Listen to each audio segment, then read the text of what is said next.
HarperCollins English Readers. The Murder of Roger Ackroyd by Agatha Christie. Copyright Agatha Christie Limited, a Corian Company. All rights reserved. Chapter 1. Dr. Shepherd at the breakfast table. Mrs. Ferrers died on the night of the 16th of September, a Thursday.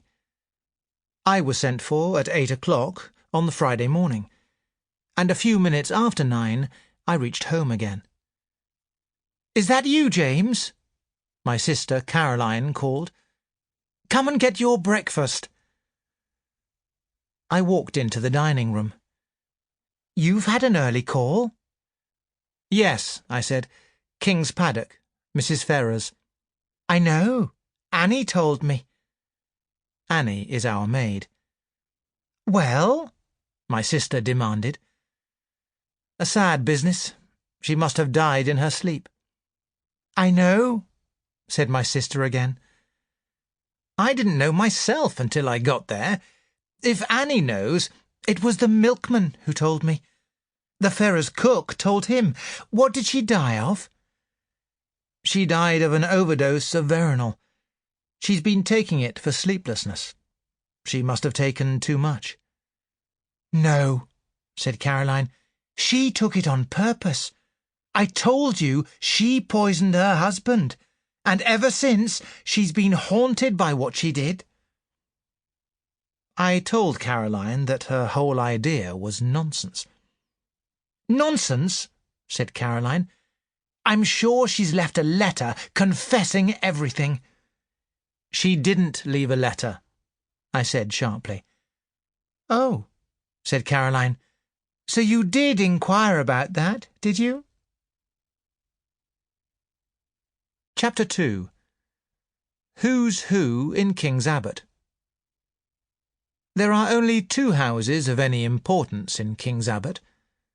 One is King's Paddock, left to Mrs. Ferrers by her husband. The other, Fernley Park, is owned by Roger Ackroyd, an extremely successful businessman of nearly 50 years of age. He gives generously to village activities, though he is said to be extremely mean in personal spending. When he was just 21, Ackroyd married a beautiful widow, Mrs. Peyton, who had one child, Ralph. Sadly, Mrs. Ackroyd was an alcoholic and drank herself to death. Ralph, now 25, has been a continual source of trouble to Ackroyd.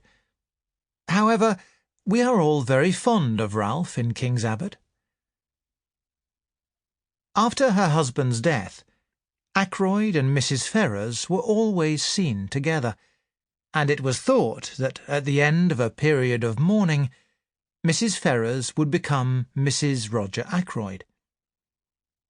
The Ferrerses only came to live here just over a year ago. Before that, the whole village had confidently expected Ackroyd to marry his housekeeper, Miss Russell.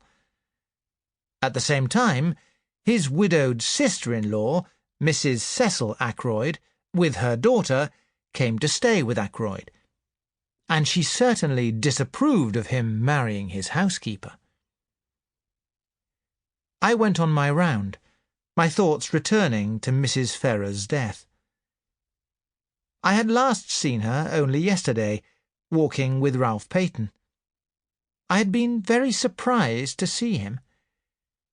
He and his stepfather had argued very badly 6 months ago, and he hadn't been seen in King's Abbot since. I was still thinking of it when I came face to face with Roger Ackroyd himself. "Shepherd," he exclaimed, "this is a terrible business. I've got to talk to you.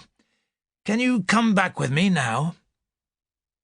"No, I've got patients to visit still, and surgery."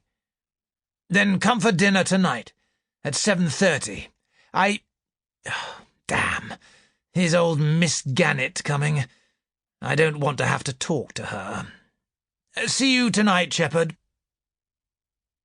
Miss Gannett was full of gossip. Wasn't it sad about poor dear Mrs. Ferrers? People were saying Sample complete. Ready to continue?